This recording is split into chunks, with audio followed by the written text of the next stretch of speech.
Vi prøver at køre nu jo. Ja. Det er utroligt spændende. Det er første gang, at Emil nogensinde er til boksekamp.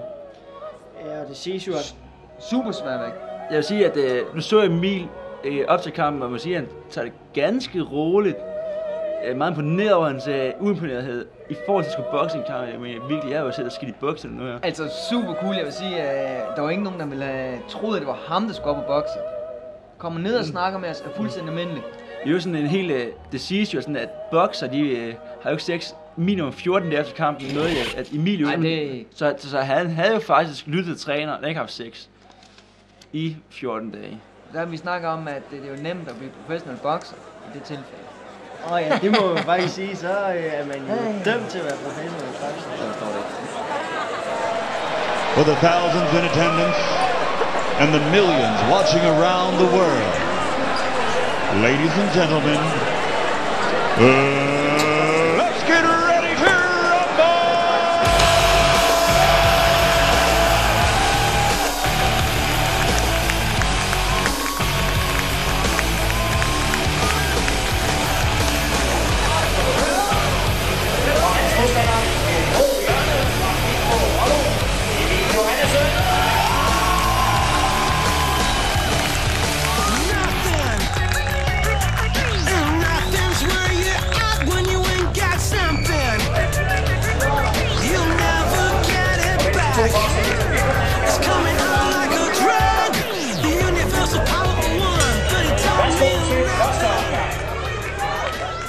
Men altså, nu er kampen godt i gang. Ja, det skal jo lige siges, ham Fit Leisen, som man bokser imod... Altså, jeg, som i øvrigt en gut, jeg kender, har et stort kendskab til. Altså, Philip Sivertsen, som jo til daglig kommer fra Lyngby. BK. Altså til daglig. Lyngby BK er en af de store spillere. Han har også spillet, kæmpet 2 kampe. Ja. Og det er jo vælger en hel del flere end Emil, som er hvis kamp, altså... Det er den første. Det er jo det gør ham lidt til en underdog. Ja. Det må gøre ham lidt til en underdog. De kæmper i det, de kalder super sværvægt, som er jo den højeste vægtklasse inden for boksning. I Relse er den højeste. Er det den anden højeste? Ja, Vælterberg er den højeste. Nå ja, ifølge Jeppe jo selvfølgelig. Ja. Ej, super sværvægt, det er jo den højeste vægtklasse i boksning. Ja. Som vi stadigvæk ikke jeg ved ikke, vi snakkede med Emil om da han er 97 eller 98 kilo. Han er 97 kilo. Han har tabt 12 kilo, mens han har trænet hos Rollo. Rent fedt, men har tydeligvis også taget muskler på. Så. Ja, det er utroligt tydeligt. Han er virkelig blevet fedt. Jeg var overrasket over, da vi så ham før kampen. Hvilket også relateret i, at han har ændret kælenavn fra strudsen til dyret. Dyret, ja, det er rigtigt. The animal. Men hvad er det nu? Men så er det modstanderen. Det er noget med, han vejer 7 kilo mere. Ja, var det ikke 6 kilo mere? Var det 6 kilo? Ja, det var 6 kilo mere. Og så var han også højere. Nej, Emil er højere. Emil er højere. Emil har både længere rækkevidde, længere fødder og længere arme og længere højde. Simpelthen længere fødder. Men man kan se ham med modstand. Det er som om hans mave den vælter lidt ud over Philip Sivertsen, som vi har et stort kendskab til. Men altså, hvordan angående selve kampen, der foregår? Der får de begge to i slag. Altså rent... det er svært at vurdere, når man står og ser kampen. Altså, hvem fører, hvem vinder? Altså, der er ingen tvivl om her første omgang. Altså, Emil nu her, dyret, han er lidt bagefter. Han har fået et par slag ind, og har ikke rigtig fået afleveret så mange. Han har haft en lidt passiv start, måske lidt ryst over, at hans første kamp, og har lidt nerver på. Men jeg er ret sikker på, at Emil, han skal lige bokses varm, og han er... Han er helt klart typen, der ikke giver op. Han har... den er god. Venstre. Læg mærke til det. Er der nogen, der ved, om Emil han er højre eller venstrehånd? Han er helt klart højrehåndet. Højrehånd. Men det skal jeg ikke kunne svare på. Altså, han er helt klart højrehåndet. Ja, okay. Ja. højre, venstre fod bokser, højrehåndet, det er sådan, det fungerer. Men er der nogen, der vil kommentere på hjemmebanefordel? Er der nogen, der hedder det? Der er ikke noget, der hedder hjemmebanefordel. Altså, alle ved jo, at dommerne i boksen er neutrale. Han har musikken. Jeg synes, publikum, det var... Publikum, det er svært at høre Emilia på hjemmebane. Så den første omgang, den er slut. Undskyld, jeg afbryder, Thomas. Men det... Ja, første omgang. Jeg tror, Emil han er lidt bagefter. Jeg er noget benådet over niveauet. Altså, da vi kom derhen, og vi skal hen og se amatørboksning, og det bliver i Svendborghallen, og da vi kom derind, fuldstændig mørkt, en oplyst hal, og der var bare bygget tribuner op i samtlige sider af hallen. Altså, der var jeg virkelig overrasket over. Han ser ud. Jamen, altså Emil, man må sige, at han igen et stor cadeau til ham, altså hvordan han kan flytte fokus fra så hurtigt og være så koncentreret i løbet af ingen tid, fordi at hans tanker var tydeligvis ikke på bokskamp 5 minutter op til.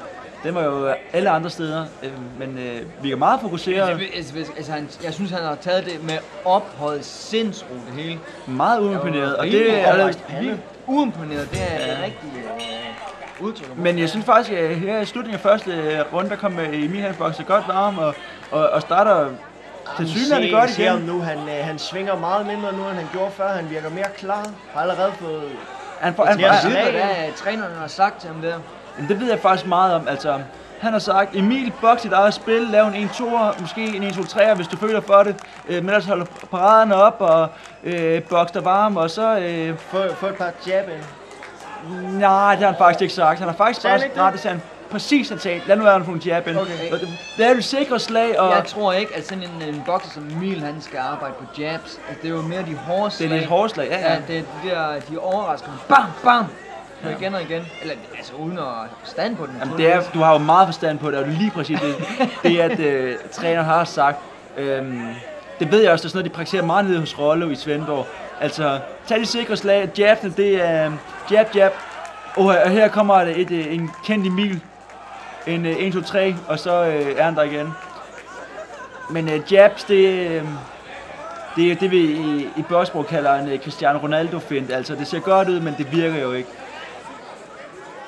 Emil, han er en af de nye her på scenen. Hvordan var det hans første halvanden omgang her? Ja, men jeg vil sige, at de har været meget gode indtil videre. Han er kommet meget bedre fra start her i anden omgang. Som sagt, han svinger ikke så meget, han har fået mange flere slag ind. Han virker mere selvsikker. Ligesom han var inden kampen gik i gang. Han er på toppen nu. Altså strukturmæssigt og sådan fysisk, der minder han om en anden Rollo-bokser, den gamle kending Simon Moore, som jo efter nogle hårde tæv har lagt handskerne på hylden. De minder jo meget om hinanden, Emil og Simon, og også, men hvordan vurderer du Emils indsats i forhold til den gamle kending Simon Moore? Jeg tror måske Simon, Emil, han har gået lidt, han har taget lidt mere seriøst der op til kampen, og til sidst, som sagt, er på dansk hver en uge før, og ingen sex, og han har sådan fået mere muskelmasse og sådan noget.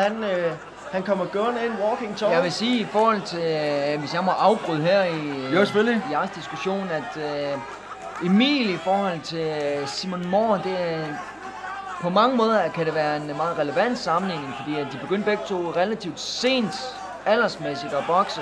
Og har jo samme opland og kommer fra det samme område. De kommer fra det samme område, men altså jeg vil sige, at muligvis der er Emil mere sammenlignet med Dennis Wanton. Altså rent skillmæssigt og også vægtmæssigt. Altså han er en maskine på en måde, der kan trumle igennem. Mean machine. Det er lige præcis det, jeg vil sige, ja. Men Emil, han har en... der er potentiale i ham. Der er kraft i ham, og helt sikkert her, han har jo haft en langt bedre anden runde end første runde. Og hvis jeg står så meget nu her, der kampen er lige på vippen, altså første runde her, han var klart på hælene, og lige pludselig så... Jeg vil mene, at anden runde nu står den helt lige. Altså, den lader virkelig en kamp på vippen. Den kan gå begge veje. Men spørgsmålet er, skal man vurdere Emil som en teknisk bokser, eller er han...